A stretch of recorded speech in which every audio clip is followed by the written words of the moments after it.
In an industry stuffed with marketing bullshit, empty promises, and shiny-suited liars, one woman's had enough. She knows what it's like to have the wrong clients, no money, and no time for fun. But she also knows how to fix it. And on the Business for Superheroes show, she promises to tell the down and dirty truth about business, sales, and running away with the circus. Here's your host, Vicky Fraser. The Business for Superheroes show. I'm Vicky Fraser and Joe's gurning at you. Hello. No gurning. Happy New Year! Happy New Year. So, how was your New Year, dear listeners? I'm not really excited. They're not going to answer. They can't. How was your New Year, Joe? It was all right. It was very nice. We drank some beer. We played some pool. We had some friends round, as you know, because you were there. I was there. And it was very pleasant. We had an awful lot of cheese. Oh, an awful lot of cheese. And I didn't get horrifically drunk, which I'm really pleased about. I felt fine the next day. I did not feel fine the next day. Did you not? But I didn't feel too bad. Oh, I don't like feeling rough, so I was really careful to not just get trashed. And I didn't, and it was great. I mean, I don't like feeling rough either, but that's no reason not to drink too much. Well, I don't really like being drunk, though. You know this. You're getting sensible. No, I've never liked being drunk. I'm just more inclined to drink less now. Right. Anyway, I'm on Dry January, which I do every year, which actually always comes with something of a relief after the excesses of Christmas, because it got to the point where they were like, should we have another bottle of Prosecco? And I was just thinking, I'm actually quite looking forward to not drinking anything for a month. Whereas I, on the other hand, am not committing to having no drinks in January. However, I don't have a drink right now because I'm poorly prepared and an idiot. You're not an idiot, you're just poorly prepared. Anyway, today is powered by peppermint tea. Well, it was, like half an hour ago. Okay. Anyway, so, I think New Year's resolutions suck, right? Big, ginger. Yes. Sucks, yes. Right. Okay, and this is Joe on No Gin. So let's talk about that a bit, because I like talking about why New Year's resolutions suck, but I also want to give people something that will set them up for success this year rather than the usual failure. Not that everybody always usually fails. So is it not a little bit late? We're recording this on, January the 3rd? Yeah, but it will be going out on January the 5th, 6th. Something like 6th, that. the Friday and Saturday. So, by that time, most people have broken at least one of their New Year's resolutions. So it seems like a good time to talk about it. So yeah, have you made any resolutions, Joe? No. Good. I'm pleased. I'm going to continue getting a bit lighter and continue getting a bit scarier. By scarier, it means that he'll hide in dark places around the house and then jump out at me and make me cry. And I'm quite enjoying the jiu-jitsu thing as well. I like how you laughed uproariously. He actually does that, Well, it's a creepy house. So anyway, a few stats. A few stats. Because I like stats. Most of them are made up. 45% of Americans usually make resolutions. This is from an American stat site because I was just quickly looking for some stats, but there's no reason to think that the stats will be wildly different here. Can you say stats a few more times in the next sentence? Stats. When you're kind of listening to yourself and you're thinking, I need to stop saying it, and then you can't, and it's like a compulsive thing, and then it stops sounding like a word at all. Stats. It's not a word anymore. It's not. Anyway. Stats. 45% of Americans usually make resolutions. So that's probably about the same for UK people as well.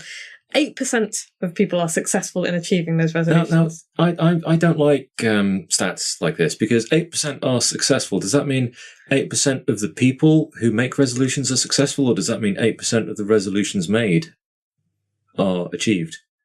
Well, they're the same thing, aren't they? No, because people make more than one resolution. They say, I'm going to give up smoking, I'm going to get fit. They might give up smoking, but they don't get fit. Is that? I think it's 8% of people who make resolutions are successful in achieving those resolutions. All of them? Well, yeah. It doesn't matter. It's not that important. I just... Stats. 24%. Okay, here's one that's easy to understand. 24% of people who make resolutions always fail every year. At all of their resolutions. You see, now I just want to get a spreadsheet out and just prove this nonsense. No. Okay, no. I won't. I might do it tomorrow. I'd rather you did something useful for me. Okay, fine. I'll give you a different job. So, yeah, the top 10 ways that people can... Well, the top 10 resolutions that people make. I'm just going to go through them briefly, and I'm going to have a quick moan about why they each suck and what would be better for them to do instead. And if you think that this isn't adding value or isn't going to be relevant to your business, then basically you're not listening properly. Okay. So, because don't just assume that because I'm talking about smoking that it's not relevant to your business, because it absolutely is. You just need to be able to apply it to areas of your business. You get that, right? I get that. Yeah, cool. I don't know if they do. I'm just kind of checking. So anyway, the top 10 kind of resolution blahs are lose weight. That's the number one. That's good and vague, isn't it? It's good and vague, yeah. So lose weight. Well, how much weight do you want to lose? Where from? Do you want to lose weight really, or do you want to lose fat? Yeah, because it's different. Do you want to change shape? Do you want to change shape? You just want to look like you weigh less. Yeah. So the first thing I would say about that is that sucks because it's really, really vague. Mm-hmm. How do you know when you've achieved it? You don't really. I mean, you could lose a gram and say, "Yay, I've achieved it." Yes. It's like, go for a big poo. Job done. Yeah. Well, no. Successful year. Exactly. Yeah. Big poo, January the 1st. So what would they be better to do instead? They would be better having. Well, I've got some clues as to where this whole conversation is going to go. But at this stage in the discussion, they could do with saying something like, "I'm going to lose a kilo a month." That would make more sense. For how long, though? Because if you do that forever, then you might die. Lose a kilo a month for a year. Okay, so what I think would be better would be if they said, I would like to go from being a dress size, I'm talking from a woman's point of view here because I am a woman, going from a dress size 18 to a dress size 12. I'm a 16 myself. Right. That's probably too much information for listeners. Okay. So yeah, dress size 18 to dress size 12. Okay. In the space of a year, you might say. Yeah, I don't know. I've never had to lose a lot of weight, so I don't really know how long it takes. But, let's assume that they're going to put together a sensible... It's a targeted goal. It's a targeted goal. And it's also measurable, and it's not based on some arbitrary idea that you have to lose the weight. I mean, obviously somebody who's dropping from a dress size 18 to 12 is going to lose the weight, but... It's not like saying I want to lose 3 stone. It's more like saying, well, okay, this is a measurable goal that I've got. Mm-hmm. And actually it's a better goal because just losing weight is not enough. But the person who says I want to drop a dress size has this fixed idea of how they want to look in their head. Mm-hmm. And that's much more powerful. So it can be like, well, okay, I want to be able to wear that dress for next year's Christmas party, which is, it's quite a motivating thing. Because it's a positive thing as well. It's not just that I need to get less fat and, blah, blah, blah. It's like actually I'm aiming towards looking better, feeling better. I guess most typical sort of resolutions are going to be in the same sort of vein. They're going to be, I want to be fitter, I want to be richer, I want to be blah, blah, blah, blah, blah. They're all a bit vague. They are. So yeah, the second most popular resolution is getting organised. What the hell does that mean? Well, I don't know. Because it's just so... I bet one will be stop getting fined for dipping into your overdraft. Yeah. That would be, yeah. Or... don't miss your tax return date. Or do your filing every week. Yeah. Which I should do, and I don't, because it's boring. So that means that one day you're going to find me buried under a pile of filing, really, that hasn't been done. Okay, so there was a brief interlude there, which you won't have heard because the Podfly guys are amazing, in which Joe had to go and subdue some angry potatoes. Yeah, they were boiling over. So, so getting organised. Getting organised, really vague. Yeah, a better way to do it would be to say, you know what, I'm going to do my filing every week. Yes. Better still would be I'm going to do my filing at the end of every day, because then you don't have this insurmountable pile of shit to wade through. Yeah, I'm always going to get my expenses in on time. Or whatever. So actually, one of the... I need to do my expenses. Shit. Yeah, you do. But I was thinking one of the things I could really genuinely do with doing is being more organised. Mm. But then I thought, actually, I'm not doing badly, because whilst I've got a pile of filing on the floor, I just pointed at it, I know you guys can't see it, a pile of filing in like an in-tray thing, most of it is stuff that I can't do without, so it's like the car V5 and that kind of thing. Mm-hmm. So I can't just digitise it. But actually what I now do is I chuck all of my invoices and everything away. I don't keep paper stuff anymore because it's utterly pointless. Mm-hmm. And I just scan it in and send it to Evernote, which I've shared with my assistant. Hi, Harriet. Hi, Harriet. I have a slightly different system at work. I have things I can deal with, things other people can deal with, and difficult to deal with. And I just throw the difficult to deal with pile away every now and again. Okay.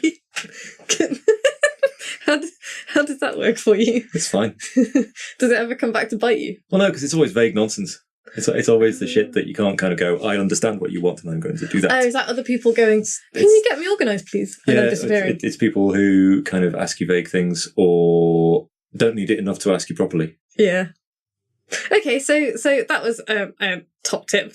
Chuck away the difficult questions. No, in all seriousness, though, I do kind of joke about just deleting all your emails when you get too many of them, because anything that's really genuinely important will come back to you. People will get in touch. I use my email inbox the way you use Evernote, though. It contains the total contents of all of the things that I know. Your phone makes me want to cry and I should point out here that I have no idea what's in Joe's phone. I don't even want to know. But when it's sitting there, when you can just see the front screen of the notification screen, he's got like 81 text messages unread. I'm like, how can you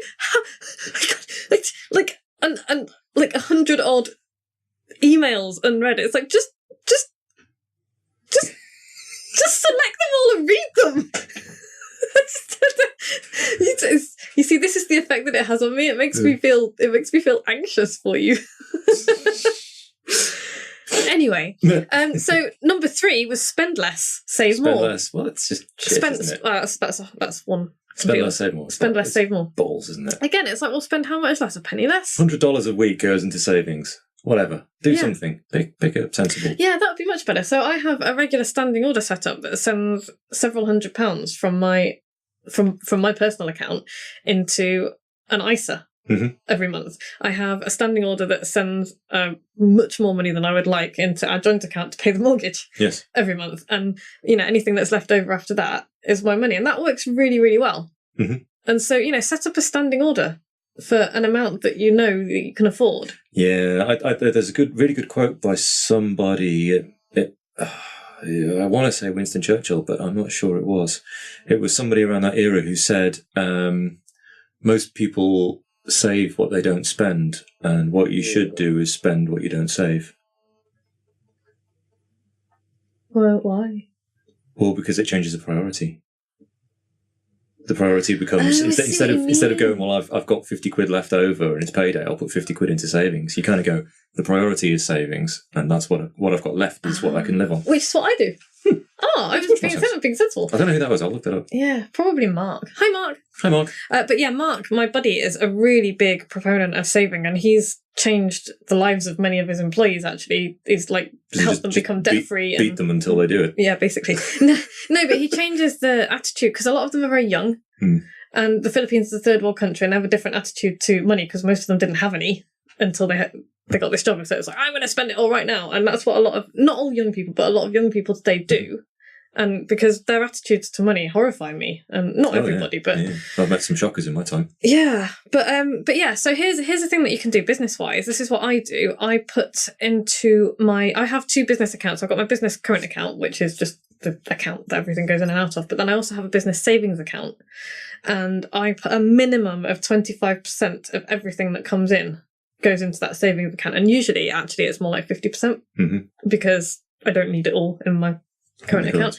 And that is for tax, basically. So whenever I get a VAT bill, I've always got, I've always got a high 5 figures in my savings account at least, because that's where all of, that's I need it to pay tax, and I don't want to get a tax bill at the end of the year for like 20 grand or whatever and then go, shit, where am I going to find that from? Because that for me is a nightmare scenario. And a lot of people run their businesses like that, and they'll get in touch with HMRC and they'll be like, can I have a payment plan? It's like, no, fuck that. I just want to pay it and pay it and be done with it. Pay it and be done with it. So we know a really successful pub that I won't mention it here, but really successful pub in Leamington that does great food and is always full and has always got really lively, and it's great.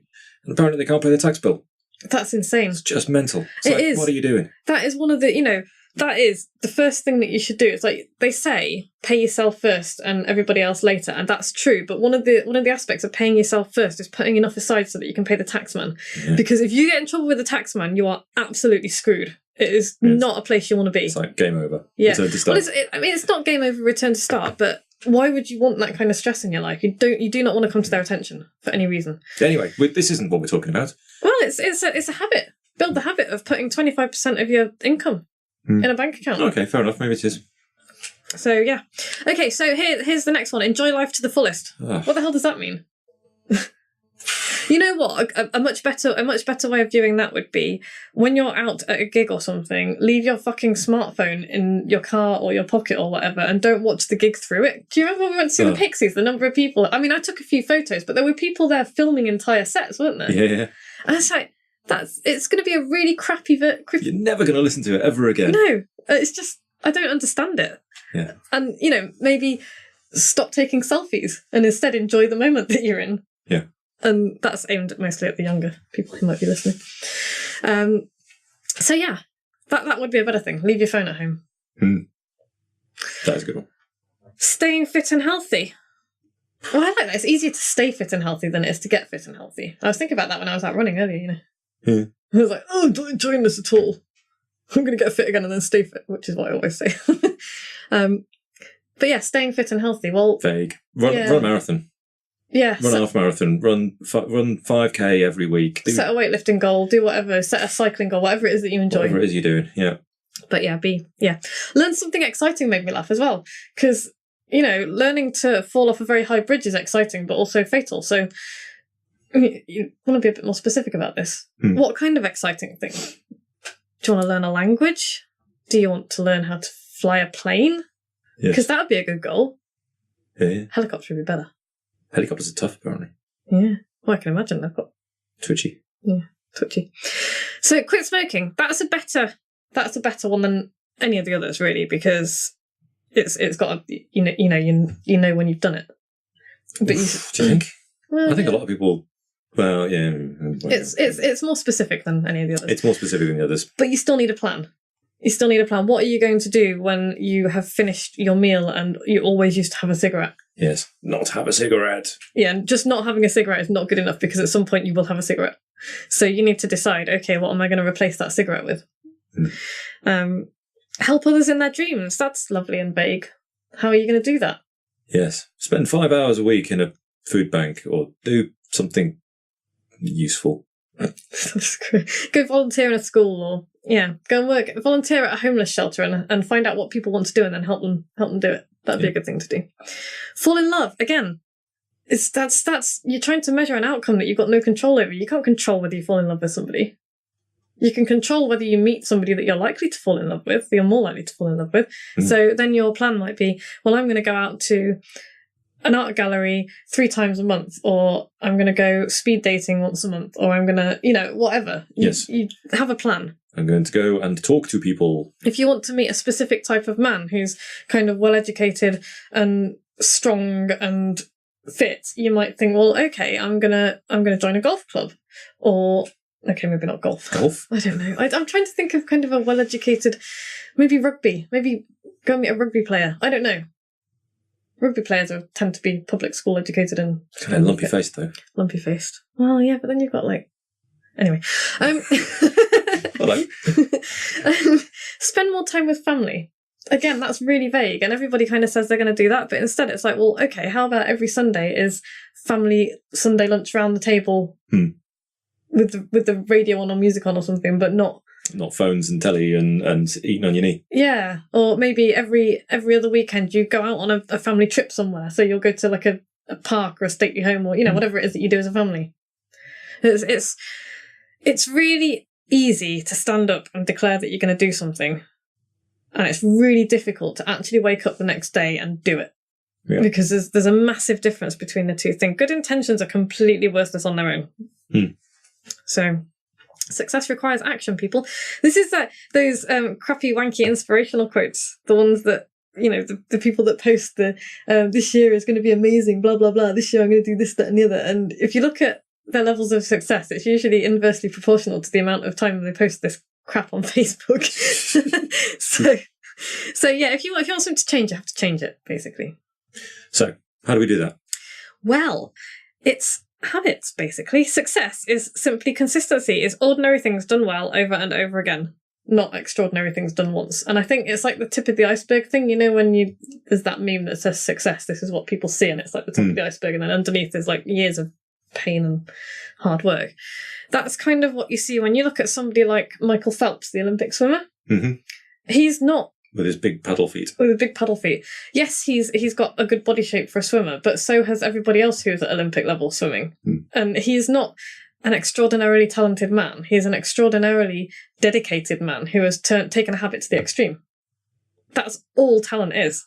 Yeah. And people get really pissy when you point this out to them, because it's like, oh no, they must be somehow special. And it's like, well, only if special is being really dedicated and doing the work that needs doing. Just getting stuck in and doing it. Yeah. And it's like, people say to me, I could never do what you do on the pole or on the aerial. And it's like, well, I couldn't before. I bet you couldn't right now, but give it 10 years and you might. Yeah. So yeah, that always kind of makes me stuff. Makes me laugh. Makes me stuff. But yeah, habits. We are basically a collection of habits. Mm-hmm. Human beings are a collection of habits. So, something like 40% of everything we do is habits. So, kind of make sure they're good habits would be a good idea. I just also wanted to talk about the habit loop, because the habit loop is 3 things. Okay. It's trigger, routine, and reward. Okay. So something triggers a bad habit. So for me, like, I get distracted really easily when I'm doing stuff. It's my procrastination technique. If I'm bored doing something, and any excuse to stop. Any excuse to stop. And it used to be like Facebook. Oh, I'll just have a quick go on Facebook, and I'll be like 2 minutes, and then 10 minutes later, you're still there, mindlessly scrolling through the news feed. Mm-hmm. I had. You remember? I used to be a smoker. I used to smoke, and I got quite. I was probably, if I'm being honest, I probably did 30 Marlboro a day or 30 Benson and Hedges a day. Yeah, getting nasty, getting up into the nasty levels, and at the point where I chose to stop smoking, I also coincidentally stopped commuting by train. And it was a problem because, I had loads of triggers for having a cigarette. One would be getting in the car or getting out of the car or, walking across site at a factory or, there were loads of triggers. I just had lunch, a cigarette, all that kind of stuff. And one of my triggers was getting off a train, have a cigarette. The majority of the triggers, all of the ones that I did all the time, even after I stopped, I gradually overcame those triggers because I replaced them with having a glass of water or, grinding my teeth for 10 minutes or punching some idiots or something. I replaced all those triggers. Joe never punches idiots, I should just say. I quite often do. But the trigger of getting off a train and having a smoke, I never overcame because I stopped getting off trains about the same time. And so now on the random odd occasions when we go to London or we, do something that involves a train, which is like once every 6 months or something, every time I get off the train, I want a cigarette. How strange. Even still. And I haven't smoked for like 10 years. Yeah. You know what? Yeah. I have a similar thing because I used to smoke as well. Not nearly as much as you did, but it used to be like sitting around a campfire. Mm-hmm. It would be have a cigarette or something. And yeah, so you sit around the campfire. It's like, is anyone going to skin up? It's like, well, no, because I don't anymore. But just for a few minutes, it'd be like, I don't know what to do now. Yeah, what happens next? We're all sat around a campfire. Ooh. And this is what happens next. And that's what I'm talking about, trigger. So there will be something that triggers your bad habit. Mm-hmm. The routine will be the thing that you do. So it will be, for me, it's like, these days it's kind of, scrolling through Facebook mindlessly or doing something to distract myself from the boredom that I'm feeling. And the reward is the endorphin rush. So for smoking, it would be the rush of nicotine and all the rest of it. But for Facebook, it's that little rush of dopamine that you get. Yeah, when you're sociable and something funny and there's a cat picture. And yeah, it's instant gratification. It's the thing. So what you need to do is replace the routine. You can't replace that. You can't get rid of the trigger. You cannot, and you have to have a reward. Mm-hmm. So you have to replace the routine. So for me, I have installed an app on my computer called Freedom, which costs a few quid. And you can set it up so that between certain hours, I can't access whatever sites I put into the app. So that's like Facebook, LinkedIn, Twitter, all the rest of them. And a couple of others as well that I tend to get distracted in. And then you can set it up so that you can't get into it. So you'll kind of try and go into Facebook when the app's running, and it'll say, no, cannot access, blah, blah, blah. And then if you want to access it for whatever reason, you have to contact their customer support and say, I need to get in. And they're like, are you sure? So it's kind of, I don't want to say it's a shaming mechanism, but it kind of is. But it kind of it makes it very difficult. Well, it's like that whole thing where people used to say, get your credit card and freeze it in a block of ice. Yeah. Because it just means you can't get to it now. You can get to it in a few hours. Yeah, if you really need to, the impulse will but by then the impulse and the trigger's gone. Yeah, and that's a really good point, because they've actually done some research in terms of overspending and kind of impulse spending. They've done some research and found that Amazon one-click is evil. Amazon one-click is evil. But I'm not a compulsive spender, so I don't have this problem. But window shopping can give you the same reward, like Really? the same physical dopamine thing in your head as actually physically buying something. So if you leave your credit cards at home and you go and do window shopping and you imagine yourself buying it, but then you go home and you haven't bought it, then actually that has a very, very similar effect to buying the thing. Crikey. So if you could get your head around that, you can go and get your fix and then, think about the thing that you were thinking about buying. And this is what I will try to do. If I see something I want, I'll be like, well, I do want it, but I'll try not to buy it straight away. And if I still want it in a couple of days, then you might buy it. Then I might buy it. Yeah. Because it's something that I've thought about and I want. And I found that since I've been doing that, I've been buying less crap, really. Mm-hmm. I've got a lot of notebooks, but that's my one compulsive purchase, and I do use the notebooks. So, so yeah, that's the bad news. You can't break habits at all. They even survive brain damage. So, but I mean, I used to smoke loads and now I don't. So Yeah. that habit is gone. You can change them. As I say, you need to change the routine. The trigger remains the same. The reward will stay more or less the same, but you need to change the routine. So for me, I've changed the routine by now, instead of faffing around with Facebook, because I've also deleted it from my phone. Or I had done. I put it back on over Christmas. I need to delete it from my phone again. For now, I cartoon instead. Okay. So I'm like, I'll just doodle, or I will read a few pages of a book that I'm reading, or I will do something. I'll do a different task for a few minutes. Yeah. Instead of doing something that's productive rather than something that's just a waste of time. For a long time, I drank water instead of having a cigarette, which had the effect of making me all like rehydrated and clean and stuff. But also kind of filled you up. After having, instead of 20 cigarettes, you had 20 glasses of water. You'd be pretty sick of the whole idea. Yeah, but that's one of those kind of silver lining things, because that's added benefits, not just stopping you smoking. That's also a really healthy thing to do. Yeah, I ate a lot of apples as well. Also healthy. So yeah, find something to replace your habit with. For a lot of people, smoking is a physical thing as well, so it's having something in your hands. So find something to occupy your hands as well. And that can be the same with, the Facebook scrolling thing and the distraction thing. I need to have something to do. So for me, that's where the cartooning comes in. But, you might want to take up origami or something. I don't know. So yeah, my biggest thing is delete Facebook from your phone and install an app that stops you from faffing. So, yeah. Have you seen that website that, on a slightly unrelated note, but it's for writing. And if you stop writing, then it deletes everything. I'm rolling my eyes here. You're not a writer or marketer, so you don't know about this. But this app is touted on so many Facebook groups and so many writers groups, and everyone's sick of hearing about it now. Okay, fair enough. But I don't like it, actually, because it can be useful to get you started, but you just end up with surely massive streams of consciousness. Yeah, which isn't necessarily a bad thing, but that's not the way I write, and so I just think it's a bit shit. No, you. Yeah, I don't know. But yeah, I wanted to suggest a couple of habits for people who are listening that might help them. Okay, we're 28 minutes in. Let's get on with it. Yeah. So write to your list every day like I do. Even if you don't actually send it every day, which you should be writing to people every day, you will quickly build a whole load of content that you can use all over the place. And you will get much better at writing as well. Because guess what talent is? It's habit taken to the extreme. Okay. I wasn't born a good writer. I do a lot of writing. And now I am a good writer. Okay. So write every day. Set aside at least half an hour every morning to write stuff about your business, marketing stuff, write a blog post, write something to promote your business, to promote a product. Okay. One of my 3-month goals up to April is to produce a new product each month to sell. So I want to produce 3 new products in this first quarter. My actions are 3 days a week. I need to spend some time creating these products. And I've got time set aside to do that. What I'm saying is basically don't measure the outcomes of these things, measure the actions that you take. Yeah.